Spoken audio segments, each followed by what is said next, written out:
I got into documentary filmmaking for two reasons. Number one, my father was a journalist, and I grew up in a household where information and events were part of the normal conversation. So I wanted to continue that because I found it interesting.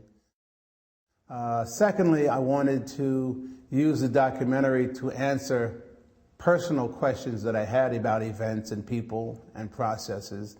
And then finally, which is probably the most important, is I like to think that the information that I give in my documentaries help people understand the elements in their lives, and hopefully they can use that information to make their lives better.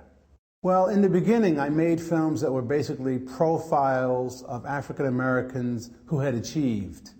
And in doing that, you had to talk about their achievements in contrast to the problems that they had in doing that. I get weary and sick of trying. I'm tired of living and scared of dying.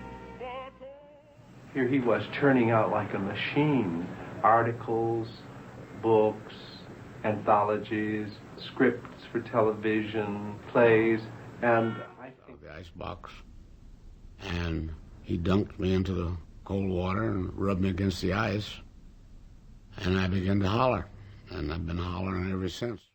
And so that was a way to critique the society and to celebrate African American achievement. So that was one way. But as I began to do that, artistically, that got to be the same. And so then I began to dig deeper into the characters of the individuals and portray them not only as heroic people, but also complex human beings with warts, problems. It did not make them less heroic, but it added dimension. What I'm doing now is I'm trying to tell stories, full, complete stories, in real situations, sort of a grown-up version of reality TV. And so the films that I'm doing now they're basically epic documentaries. They all take feature-length time, they involve real stories and complex stories. So I'm trying to take the form somewhere, much like African-American musicians did with music. I'm trying to do that in a documentary.